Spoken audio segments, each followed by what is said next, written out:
नमस्कार. आजचा आपला विषय आहे की इंजिनियरांची बेरोजगारी का वाढते.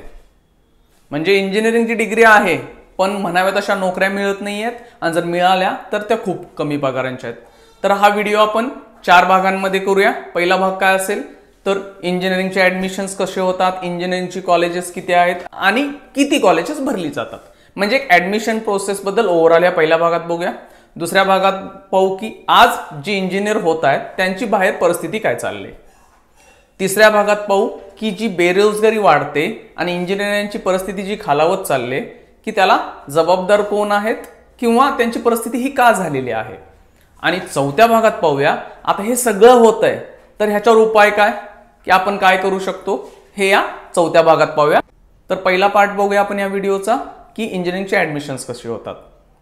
तर इंजिनिअरिंगच्या ॲडमिशनसाठी महाराष्ट्राचा जर तुम्ही विचार केला तर तिथं ग्रुपला 45% पाहिजे. म्हणजे PCM किंवा तुमचा एखादा दुसरा सब्जेक्ट असेल म्हणजे IT, कम्प्युटर सायन्स, मग हा पण विषय पकडला जाईल आणि त्यातून केमिस्ट्री काढला जातोय. म्हणजे टोटल ह्या 3 विषयांना म्हणजे फिजिक्स, केमिस्ट्री, मॅथमॅटिक्स किंवा फिजिक्स, मॅथमॅटिक्स आणि तुमचा दुसरा विषय जो IT, कम्प्युटर सायन्स, इलेक्ट्रॉनिक्स वगैरे असो, ह्या 3 विषयांना 45% पाहिजेत.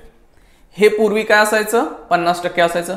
तुम्ही म्हणाल 5% कमी केले म्हणून काय झालं, 5% कमी केल्यामुळे खूपच मोठा फरक पडलाय. त्यामुळे ॲडमिशनसाठी एलिजिबल होणारी मुलं जवळपास सगळीच झाल्यासारखं झालंय. त्यामुळे एक इंजिनिअरिंगच्या ॲडमिशनची प्रोसेस पहिला म्हणलं तर थोडीशी सोपी झाली कारण 45% केलं. दुसरी गोष्ट आणि काय झाली 2007, 8, 9 नंतर काय झालं कॉलेजांना परमिशन खूप मोठ्या प्रमाणात मिळाली. जर एक उदाहरण पाहायचं झालं तर समजा सांगली, सातारा, कोल्हापूर ह्या जिल्ह्यांमध्ये छत्रपती शिवाजी महाराज युनिव्हर्सिटी आहे आपली, त्या युनिव्हर्सिटीमध्ये 11 कॉलेजेस होती आणि एका कॉलेजची एखादी ब्रँच पकडला तर समजा कम्प्युटर सायन्स बघितला तर 11 कॉलेजमध्ये प्रत्येक कम्प्युटर ब्रँच असायची, त्याला 60 जागा म्हणजे 660 जागा होत्या कम्प्युटर इंजिनिअरिंगसाठी. पण आज ह्याच क्षेत्रामध्ये विचार करायला गेला 30 पेक्षा जास्ती कॉलेजेस आहेत इंजिनिअरिंग. तुम्ही म्हणणार 14-15 वर्षांमध्ये कॉलेज 3 पट झाली, काय फरक पडतोय. कॉलेजच नुसती 3 पट नाही झाली. कम्प्युटर इंजिनिअरिंग जर बघायला गेला तर त्याच्या सीट किती झालेत हेही बघा. कम्प्युटर इंजिनिअरिंग आलं, मग कुठं कम्प्युटर सायन्स आहे, कोण म्हणतं डेटा सायन्स आहे, कोण म्हणतं आर्टिफिशियल इंटेलिजन्स आहे, कोण म्हणतं कम्प्युटर सायन्स आणि दुसरं काय तर नाव जोडलं गेलं.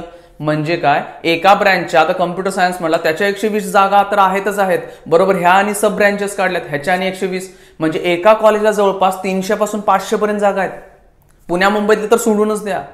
म्हणजे एक काळ होता पूर्ण युनिव्हर्सिटी 3 जिल्ह्यांमध्ये कम्प्युटर सायन्स पाहिजे होतं तर 606 जागा असायच्या. आज एका कॉलेजला 300 ते 500 जागा आहेत आणि तशी 30 कॉलेज ह्या एरियात पुण्या मुंबईमध्ये तर ढीकभर आहेत.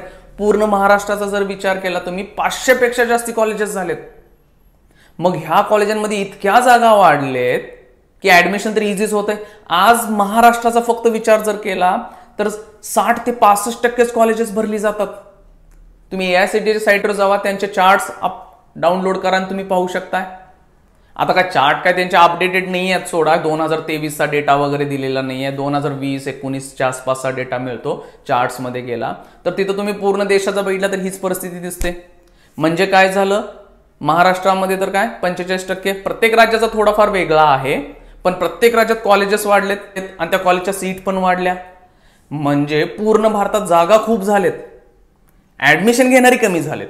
म्हणजे आज तुम्हाला जर इंजिनिअरिंगला ऍडमिशन पाहिजे असेल तर ते डोळे झाकून मिळतं. म्हणजे तुम्ही CETच्या परीक्षेला गेला, डबा उघडला, डबा वगैरे खाल्ला आणि सगळं टिकमार्क काही पण केला तरी तुम्हाला इंजिनिअरिंगला ऍडमिशन मिळणार आहेत. म्हणजे CET मध्ये मार्क्स तर काही पडू देत कारण काय झाले पूर्ण कॉलेजेस भरत नाही आहेत.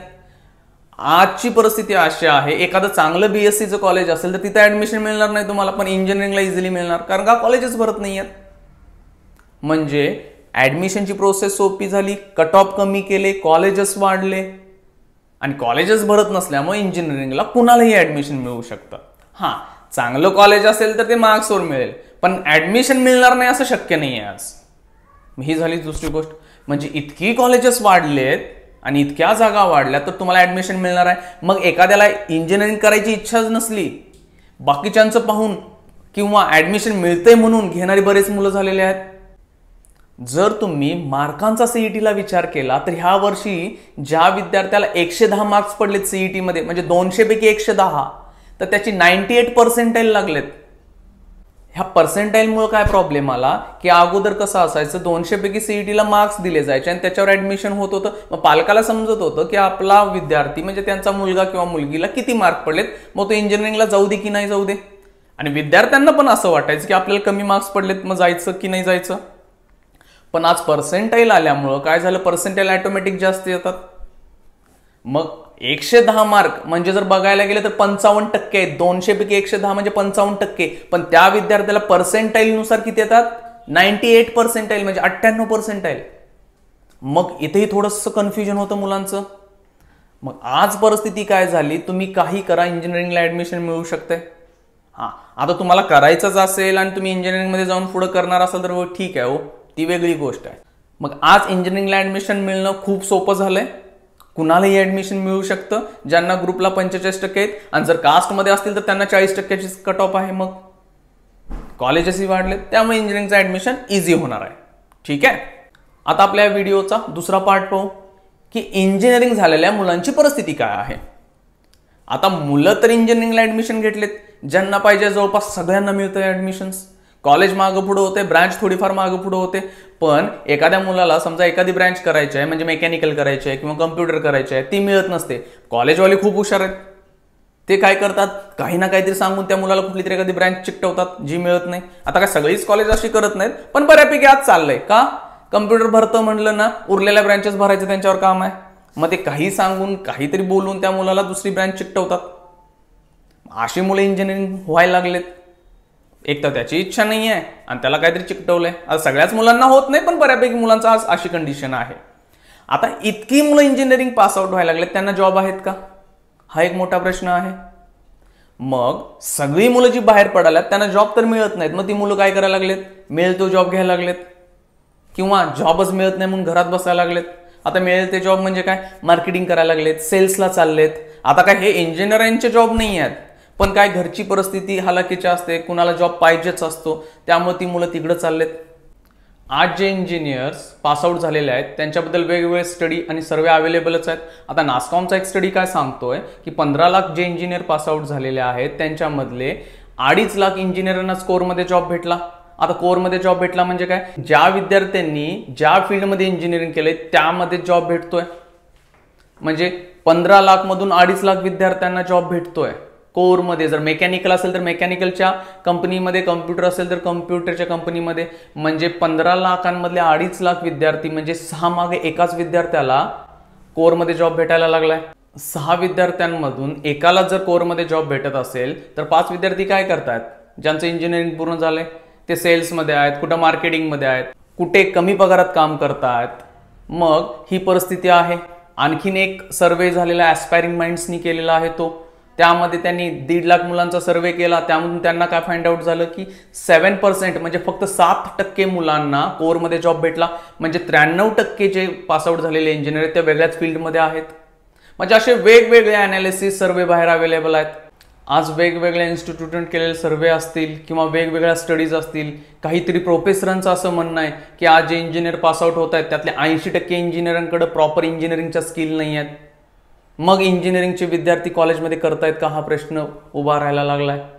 आता हे सगळे सर्वे बाहेर अवेलेबल आहेत, तुम्ही सर्च करा तुम्हाला सगळे सर्वे मिळतील. असे अनेक सर्वे आहेत, अनेक लोकांचे इंटरव्ह्यू आहेत, इव्हन दो IIT प्रोफेसरांच्या याच्यावरती कमेंट आहेत, हे तुम्ही पाहून घ्या. आज ही इंजिनिअरिंगची परिस्थिती झालेली आहे. मग आज इंजिनियर बाहेरहून पडतोय पण त्याला जॉब कितीचा मिळतोय, 5,000, 6,000, 10,000. मोठ्या सिटी नसतील तर 8, 10, 15, 20,000. आता पुण्या मुंबईमध्ये 15-20 हजार तर काय होणार नाहीये. छोटी छोटी शहरं आहेत तिथल्या MIDC मध्ये त्यांना 6,000 ते 10,000 जॉब मिळतोय.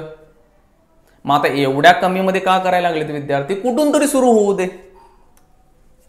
त्याच्यापेक्षा पुढे जाऊन जर म्हणला गेला तर बरेच विद्यार्थी म्हणतात आम्ही इंजिनिअरिंग केलंय, 7-8 लाख घातलेत, कोणी म्हणेल आम्ही 10-15 लाख घातलेत, आम्ही 8-10 नोकरी करणार नाही, मग ते घरी बसायला लागलेत. आजची बऱ्यापैकी इंजिनिअरिंगची परिस्थिती हीच झाल्या. आता आपल्या व्हिडिओचा तिसरा पार्ट, यामध्ये आपण काय बघूया, आज इंजिनिअरिंगची परिस्थिती इतकी खराब का झालेली आहे. आता ही जी काय परिस्थिती झालेली आहे त्या परिस्थितीसाठी 70% कारणीभूत ती कॉलेजेस आहेत, ज्या कॉलेजेसमध्ये हे विद्यार्थी शिकतात. आता तुम्ही म्हणणार कॉलेजेस कशी काय, त्याच्या अगोदर आपण काय पाहू, 2 प्रकारची कॉलेजेस असतात.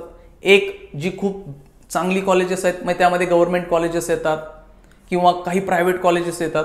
अशी कॉलेजेस महाराष्ट्रात बघायला गेला तर 8 ते 10 आहेत की जी बेस्ट आहेत, जिथं चांगली प्लेसमेंट मिळते हे, किंवा म्हणजे तिथं चांगले रिसोर्सेस अवेलेबल आहेत, टीचिंग ही चांगल्या पद्धतीचं होतंय.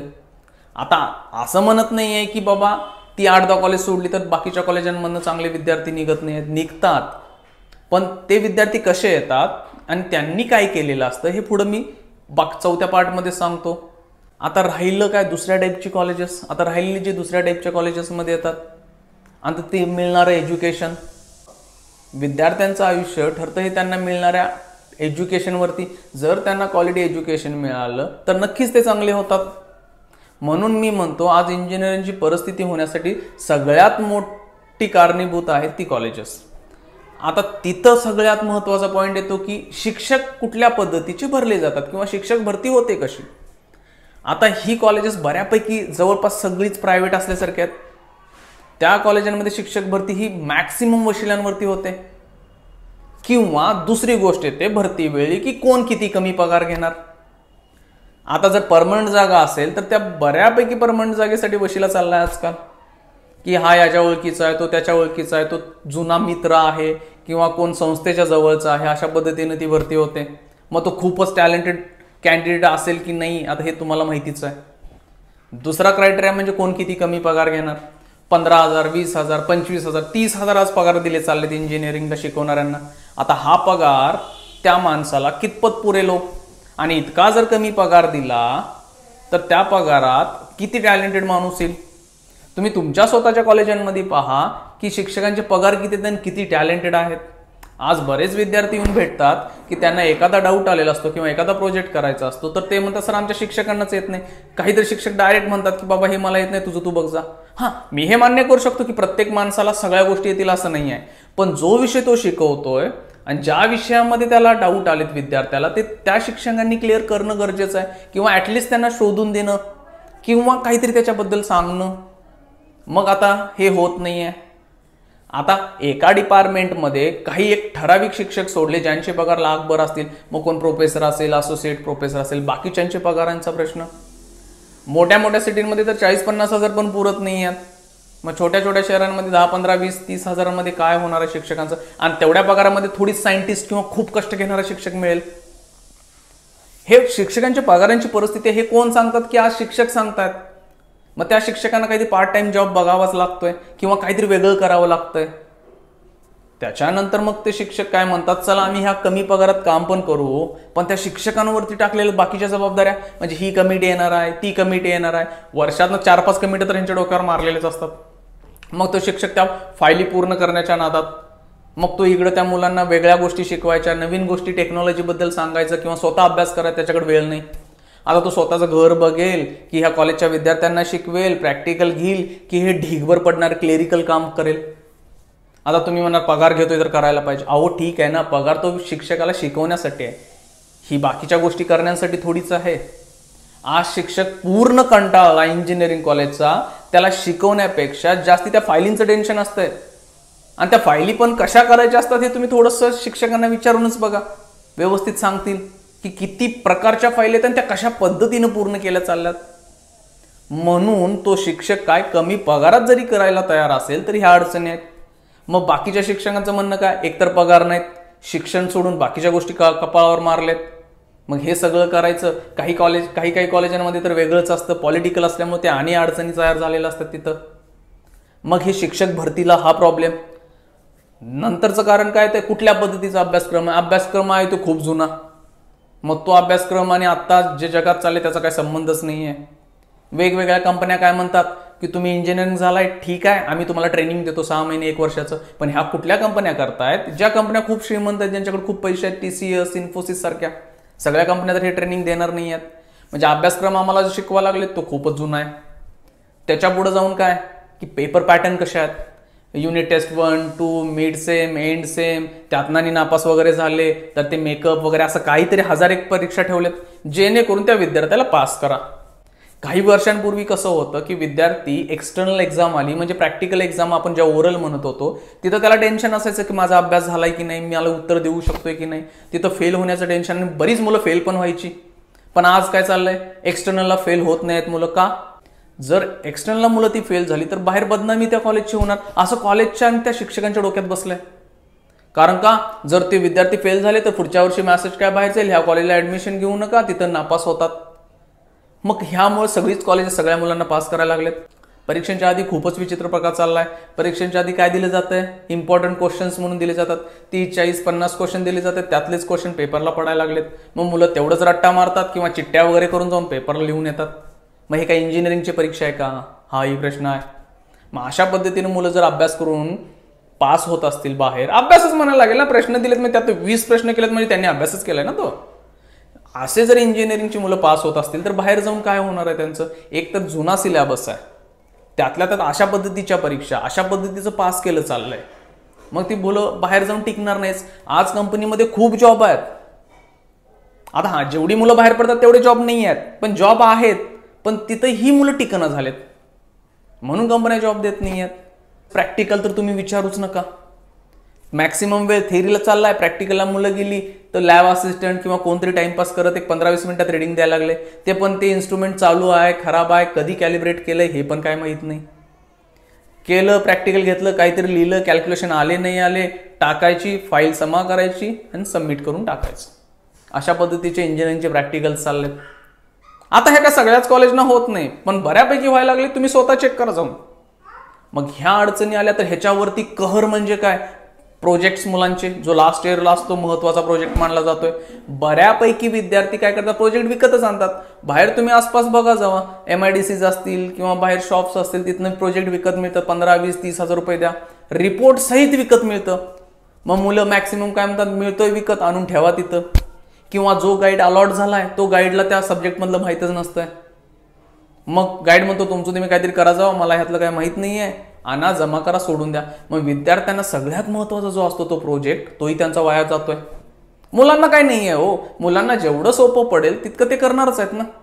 ते काय असे नाहीत की आमचे शिक्षक तसे आहेत म्हणून आम्ही तसं करतो, असं होत नाहीये. इंडस्ट्रियल ट्रेनिंग तर आणि विचित्र चालतंय. सर्टिफिकेट कसं मिळतंय ते तुमचं तुम्ही बघून घ्या. मग आता कॉलेजेसनी अनेक आयडिया काय चालू केले की आम्ही इंडस्ट्रियल ट्रेनिंग देतो, कॉलेजमध्येच इंडस्ट्रीतली लोक बोलवतो आणि आम्ही वर्कशॉप घेतोय. आता ते वर्कशॉप 2000, 4000, 5000, 10000 काही वेळ फ्री असतं. मग आता ते कंपन्यांसाठी काय झालं, पैसे मिळवण्याचं ते आणखीन एक साधन झालंय. ते येतात 2-4 रविवार, 2-4 शनिवार किंवा 15 दिवस किंवा कधी कधी ऑनलाईन ट्रेनिंग देतात. बेसिक ट्रेनिंग होतं, मुलांना सर्टिफिकेट मिळतं, मुलं खुश, आपण एक ट्रेनिंग घेतलंय. कंपनी खुश, कंपनीला पैसे मिळाले. पण ते ट्रेनिंग बेसिक असतं, ॲडव्हान्स कोण शिकवणार. आता जर ॲडव्हान्स शिकायचं म्हणजे ते तुम्हाला ॲडव्हान्स स्वतः करावं लागतं. कंपन्यांमध्ये तर ते मिळणार नाही ॲडव्हान्स टेक्नॉलॉजी किंवा ह्या. मग जे तुम्ही ट्रेनिंग पैसे देऊन घेतले ते युट्यूबवर फ्री आहे ना हो. हां, त्याच्या मागे एक वेगळा बिझनेस आहे, तो इथं नाही सांगत आहे. तुमचं तुम्ही शोधा, तुम्हाला तो बिझनेस पण कळेल काय चाललाय बाहेर. मग हे कॉलेज अभ्यासक्रम जुना, शिक्षक भरती कशी झाले, प्रॅक्टिकल्स तसे आहेत, प्रोजेक्ट्स तसे आहेत, प्लस मुलं कशा आहेत म्हणण्यापेक्षा मुलं काय करतात हाही विचार करू आपण. आता हे झालं की कॉलेज जबाबदार आहे, आता मुलंही तितकीच जबाबदार. तितकी म्हणण्यापेक्षा मी काय 70% मुलं जबाबदार, 20-30% मुलं जबाबदार आहेतच. कारण का, मुलांनाही मजाच करायची आहे. जी विद्यार्थी ऍडमिशन घेतलेत ते येतात लेक्चर्सला, 40 तासांमध्ये तो विषय शिकवायचा असतो. 40 मध्ये ती मुलं बसतात किती. आता 30-40 तासांमध्ये मी म्हणतो 40च्या 40 एखादा विद्यार्थी बसला तर तो पूर्ण विषय समजेल का हो 40 तासांमध्ये. इतका इंजिनिअरिंगचा विषय सोपा असेल का. त्याला त्यात खूप अभ्यास करायचा लागेल, त्यात वेगवेगळ्या टेक्नॉलॉजी काय लागलेत, बाहेर काय चाललंय हे विद्यार्थ्यांनी स्वतः सर्च करणं गरजेचं आहे. काही वेळा शिक्षकांची मदत घेणं गरजेचं आहे. कॉलेजमध्ये बरेच शिक्षक असे मिळतील तुम्हाला शोधल्यानंतर, ते चांगले आहेत. सगळे काय नसतील, पण मी म्हणतो 4-5 तुमच्या डिपार्टमेंटला जे चांगले शिक्षक आहेत त्यांची मदत घ्या ना तुम्ही. पण विद्यार्थ्याला घ्यायचं नाही, विद्यार्थ्याला मजाच करायचे. विद्यार्थ्यांना कॉलेजमध्ये बसायचं नसतं, कॅन्टीनला फिरा, मूव्हीजला चला, हे करू नका असं म्हणत नाहीये मी. पण त्याच्याबरोबर तुम्ही बाकीच्या गोष्टी करा अभ्यासाच्या रिलेटेड, जेणेकरून तुम्हाला लास्ट इयरला किंवा कॉलेजमधनं पासआउट झाल्यानंतर नोकऱ्या मिळतील. हे विद्यार्थी करत नाहीये. विद्यार्थ्याला जितकं सोपं आहे पास होणं त्या पद्धतीनं तो विचार करायला लागलाय. मग मोबाईल्स आले, मग वेगवेगळ्या गोष्टी आले, मग ह्या गोष्टींमध्ये विद्यार्थी भरकटलाय. विद्यार्थी तितका जबाबदार आहे. आता विद्यार्थ्यांचं म्हणणं काय असतं, आम्हाला कॉलेज काय प्रोव्हाइड करत नाही. कॉलेजचं म्हणणं काय असतं की आम्हाला विद्यार्थी असे मिळायला लागलेत. आता हा प्रश्न काय लगेच सुटणारा तर नाही आहे. सगळ्यात मोठी आणखीन एक गोष्ट येते की होणारं कॉलेजमधलं प्लेसमेंट. जर ऍडमिशन घेतोय तुम्ही कॉलेजमध्ये गेला तर मोठमोठे तुम्हाला बोर्ड दिसतील डिजिटल, त्याच्यावर हजारो फोटो दिसतात की वेगवेगळे फोटो आहेत, तिथं प्लेस झाले तिथं प्लेस झाले. जर त्या कॉलेजचं प्लेसमेंट खरोखर पाहायचं असेल तर तुम्ही त्यातल्या किती मुलांनी जॉईनिंग केलं तो नंबर तुम्हाला कधीच दिसत नाही. कॉलेजनं सांगितले तो एवढी प्लेस झालेत, पण खरोखर ती मुलं जॉईन झालीत का? आज तर असा ट्रेंड आहे, प्रत्येकाला ऑफर लेटर मिळालेत पण ती मुलं जॉईनच होत नाही आहेत. म्हणजे त्या मुलांना कंपन्या जॉईनिंग लेटर्स देत नाहीत. एक 2 वर्ष मुलं वाट बघायला लागलेत की आज आम्हाला कंपनी बोलवल, उद्या बोलवेल, पण मुलांना बोलवत नाहीये. पण त्या कॉलेजनं त्यांच्या नावाने तर ऍड सगळीकडे केले. प्लस त्या कंपन्यांनी जिथं सिलेक्ट झाल्या तिथलं पॅकेज मुलांना सुरुवातीला बाबा वाटतं काय नसण्यापेक्षा बाबा बसूया 2 लाख 3 लाख 4 लाख 5 लाख हे काय खूप मोठं पॅकेज नाही आहे. पुणे मुंबईमध्ये तुम्हाला 30-35 हजारांमध्ये काय चालणार आहे? मुलं विचार करतात बाबा ह्या कंपनीमध्ये जाण्यापेक्षा दुसरं काहीतरी करतो. ऍक्च्युअल दाखवलेलं प्लेसमेंट आणि खरोखर मुलांनी केलेलं जॉईनिंग हे खूपच वेगळं असतं. त्यामुळे तुम्ही कॉलेजचे बोर्ड्स आणि ह्या गोष्टी त्या सोडून द्या. तुम्ही स्वतः बघा की त्या वर्गामध्ये म्हणजे लास्ट इयर मधल्या मुलांचं किती प्लेसमेंट झालं आणि किती मुलांनी जॉईनिंग केलं आणि किती कोर कंपन्या आल्या. कोर कंपन्या म्हणजे काय, समजा मेकॅनिकलला आहे तर प्युअर मेकॅनिकलच्या कंपन्या किती आल्या होत्या तिथं हे तुम्ही पाहायला पाहिजे. आता काय मेकॅनिकल सिव्हिलची मुलं कम्प्युटरच्या कंपनीला बसली म्हणजे ती कोर नाही झाली हो. आज कम्प्युटरची मुलं इतकी बाहेर पडालेत त्याचे प्रश्न समोर दिसायला लागलेत. आता काय व्हायला लागले तिथं? त्यामुळं कॉलेज सगळ्यात जास्ती जबाबदार आहे या मुलांच्या परिस्थितीला. त्याच्यानंतर मुलं पण जबाबदार आहेत आणि काही प्रमाणात पालक जबाबदार आहेत. 5-10% पण नसतील. म्हणजे काय, मुलांना करायचं नसतं इंजिनिअरिंग तर जबरदस्तीने घालतात, जा बाबा इंजिनिअरिंगच कर. आणि मुलांनी पण आणि काय ठरवलेलं असतं, पालक सांगतात किंवा आपले मित्रमैत्रिणी इंजिनिअरिंगला चालल्यात म्हणून ते पण चाललेले आहेत. मग तिथं गेल्यानंतर त्यांचा इंटरेस्ट नसतो. मग ही काहीतरी कारणं आहेत. आता ही सगळी कारणं काय 1-2 वर्षामध्ये तर संपणार नाही आहेत, ह्याच्यावर सोल्युशन मिळणार नाही आहेत. हे सोल्युशन खूप मोठं आहे आणि खूप वर्षांसाठीचं आहे. त्यामुळे ह्याची सोल्युशन्स मी पुढच्या पार्टमध्ये देतो. मी 4थ्या भागात या व्हिडिओच्या आपण बघूया काय होतंय. आता या व्हिडिओचा 4था पार्ट म्हणजे याच्यावरती उपाय काय. सगळ्यात महत्त्वाचा उपाय जो पहिला आहे की तुम्ही 12वीला चांगल्या पद्धतीने अभ्यास करा आणि ज्या काय एंट्रन्स एक्झाम आहेत CET, JEE, मग मेन्स असेल, ॲडव्हान्स असेल, इथं चांगला अभ्यास करून चांगले मार्क्स पाडा. मग तुम्ही IIT, NIT, IIIT किंवा जी रिजनल कॉलेजेस आहेत COEP, VJTI, वालचंद किंवा प्रायव्हेट कॉलेज PICT सारखं पुण्यातलं, इथं ॲडमिशन्स घ्या कारण इथं प्लेसमेंट खूप चांगले आहेत. आता तिथंही खूप चांगल्या पद्धतीने शिकवलं जातं काय गव्हर्नमेंट कॉलेजेसना, हा एक वेगळा आहे पॉईंट. तिथं त्यांना जॉब लागतात, कॅम्पस प्लेसमेंट होतात. तुम्हाला जॉब पाहिजे तर तुम्हाला या कॉलेजेसमध्ये जाणं गरजेचं आहे. किंवा काही प्रायव्हेट कॉलेजेसच्या एंट्रन्स असतात जसं बीट्स पिलानी असेल, VIT वेल्लोर असेल किंवा निर्मा युनिव्हर्सिटी असेल तर इथं जाऊन तुम्ही घेऊ शकता ॲडमिशन. थोडंसं तिथं महाग जाईल पण तुम्हाला प्रायव्हेट कॉलेज पाहिजे असेल आणि इथली प्लेसमेंट असेल तर ही कॉलेजेस देखील आहेत. आता तुम्ही म्हणाल आम्ही अभ्यास केला होता किंवा करतोय, मार्क्स पडले नाही आहेत किंवा आम्हाला प्रायव्हेट कॉलेजांच्या फीज परवडत नाही आहेत, तर तुमच्यासाठी दुसरा ऑप्शन काय आहे की तुम्ही तुमच्या आसपासचं बेस्ट कॉलेज निवडा. आता ते बेस्ट कॉलेज कशावरनं ठरवायचं ह्याच्यासाठी जुने व्हिडिओ तुम्ही आहेत ते बघून घ्या. समजा तुम्हाला एखादं ॲव्हरेज कॉलेज मिळाले कारण तुम्हाला मार्क्सच नव्हते किंवा तुम्हाला तुमच्या जवळपासच एखादं कॉलेज तुम्ही घेतलंय, तर तिथं जाऊन सगळ्यात महत्त्वाचं काय करा की कॉलेजच्या आसपासची परिस्थिती बघा की तिथं प्लेसमेंट होते की नाही होत. आता तुम्ही त्या कॉलेजला गेलाय, आता तुम्ही जाण्या अगोदर ह्या सगळ्या गोष्टी पाहिल्या होत्या पण तुमचे मार्क्सच तेवढे नव्हते, तिथं जाऊन तुम्ही पोहोचलाय. तुम्ही 4 वर्षाचं पूर्ण प्लॅनिंग करा. फर्स्ट इयरला काय समजून घ्या की इंजिनिअरिंग कसं असतं, कशा पद्धतीच्या परीक्षा होतात, काय टफ आहे हे फर्स्ट इयरला काढू शकताय. सेकंड इयरपासून तुम्ही पूर्ण प्लॅनिंग करा की कुठल्या सब्जेक्टमध्ये तुम्हाला इंटरेस्ट यायला लागलाय, कुठल्या फील्डमध्ये तुम्हाला जॉबला जायचं आहे, बाहेर वेगवेगळ्या ॲडव्हान्स टेक्नॉलॉजी काय यायला लागलेत. तुम्ही शनिवार रविवारी सुट्टी असते तर तुम्ही कंपन्यांना व्हिजिट करा. 100 कंपन्यांच्या दारात गेला तर तुम्हाला एखादी कंपनी आत या म्हणेल, बघायला हवेल. तुम्ही फक्त कंपनी व्हिजिट करायची आहे म्हणा. ओळखीतनं कंपन्या काढा. आसपासच्या तुमच्या कोणतरी एखाद्या कंपनीत जॉबला असतील त्यांना भेटा, कंपनी पाहायची आहे, नवीन नवीन टेक्नॉलॉजी काय यायला लागल्या ह्याच्यावर स्टडी करा. बऱ्यापैकी सगळं यूट्यूबवर फ्री पडलंय. आता बऱ्यापैकी इंजिनिअरिंगची मुलं काय करायला लागलेत, यूट्यूबवरच बघून सब्जेक्ट शिकायला लागलेत आणि पास व्हायला लागलेत. मग तसं तुम्ही बाकीच्या टेक्नॉलॉजी शिका. कम्प्युटर असाल तर app development, web development, mechanical असाल तर तुम्ही वेगवेगळे सॉफ्टवेअर, फ्लुएंट, ANSYS अशा टाईपचे सॉफ्टवेअर शिका. डेटा सायन्स असेल, आर्टिफिशियल इंटेलिजन्स असेल. आता बरेच विद्यार्थी येऊन काय सांगतात, सर आम्ही हे करायला लागलो पण आम्हाला कॉलेजमधून मदत येत नाही. हा प्रॉब्लेम माहिती आहे, मगाशीच डिस्कस केला की बाबा पगार किती आहेत, कोण कसं आलंय, कुठल्या कॉलेजमध्ये काय आहे. आता तुमच्या हातात काय आहे ते बदलणं नाही आहे ना. मग तुम्ही स्वतः प्रयत्न करा. बाहेर सगळं अवेलेबल आहे. यूट्यूबमध्ये जितकं फ्री शिकायला मिळते ते शिका. नसेल तर 2-4 हजार रुपये देऊन पेड कोर्सेस लावा. तुम्हाला जे आवडतील ते. फ्रीमध्ये आहेच, तरी पण तुम्हाला लावायचे असतील लावा, पण त्या पेड कोर्सेसमध्ये बेसिक आयडिया दिली जाईल. पुढचं जे ॲडव्हान्स असेल, टेक्नॉलॉजी शिकायची असेल ती तुम्हालाच कष्ट करावं लागेल. सगळ्यात महत्त्व असतं कॉलेजचा प्रोजेक्ट. लास्ट इयरला जो चालतो मेगा प्रोजेक्ट म्हणतोय आपण त्याला, त्या प्रोजेक्टमध्ये काय असतं, विद्यार्थी 70-80% विद्यार्थी दुसरीकडे कुठून ते चोरूनच जातात. चोरून म्हणजे काय, विकतच आणतात. म्हणजे काय, त्यांनी केलंय त्यांचं चोरायचं, म्हणजे त्यांना पैसे द्यायचं आणि त्यांचं सगळं आणून तिथं दाखवायचं. तसं करू नका. स्वतः स्टडी करा. काही होऊ दे, वेळ लागेल, 2, 4, 5 महिने लागतील. कारण तुम्ही एखादा प्रोजेक्ट करायला लागला, इंटरव्ह्यूला गेला कंपन्यांमध्ये, तर प्रोजेक्टमध्ये काय केलं हे बऱ्यापैकी विचारलं जाईल. जर तुम्ही दुसऱ्याचा विकत घेतला असला किंवा नुसता रिपोर्ट वाचून त्यांना सांगायला समोरच्याला माहिती असतंच, कारण तो तिथं इंटरव्ह्यू तुमचा घ्यायला लागला, म्हणजे बऱ्यापैकी नॉलेज त्या माणसाला आहे. तुम्ही लेक्चर्स अटेंड करताय नाही करताय ही वेगळी गोष्ट आहे, पण तुम्ही त्या सब्जेक्टबद्दल डिटेल अनालिसिस करा. आता काय सगळे पूर्ण इंजिनिअरिंगचे सब्जेक्ट तुम्ही अभ्यास करू नाही शकत, म्हणजे पूर्ण डीप लेवलला समजा मेकॅनिकल आहे तर तुम्ही डिझाईनचे सब्जेक्ट, थर्मलचे सब्जेक्ट, प्रोडक्शनचे सब्जेक्ट हे काय सगळे येणार नाही आहेत. त्यात तुम्हाला इंटरेस्ट आहे हा शोधा. आता तुम्ही म्हणा आम्हाला इंटरेस्ट आहे कसं कळणार, तर तुम्हाला सांगितल्या पद्धतीने सेकंड इयरपासून तुम्ही वेगवेगळ्या कंपन्यांमध्ये जा, वेगवेगळ्या लोकांशी भेटा, कसं गोष्टी होतात ते बघा, मग त्यातनं तुमचा इंटरेस्ट डेव्हलप व्हायला चालू होईल.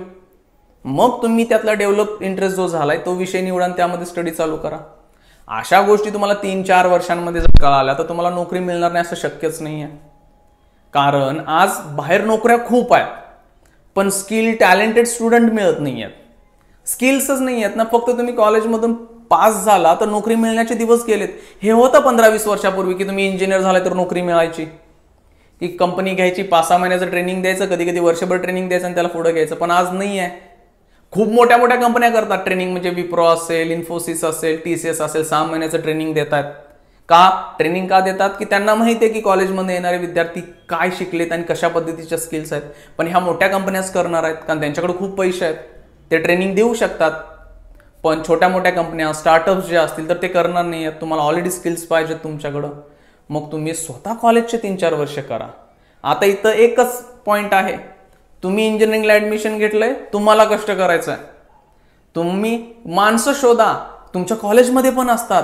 सगळेच टीचर काय असे नसणार आहेत किंवा सगळीच कॉलेजेस काय तशी नसणार आहेत. त्यातनं तुम्ही चांगले शोधा, तुम्ही लोकांपर्यंत चला, तुम्हाला मिळतील गोष्टी. कॉलेजमध्ये मिळत नसतील, बाहेर शोधा. 10 मधला एखादा व्यक्ती तुम्हाला चांगल्या गोष्टी देणार आहे, पैसेही घेणार नाही. जर विद्यार्थी आहात म्हणून तुम्ही गेला तर तुम्हाला बऱ्यापैकी लोक सांगायला तयार आहेत.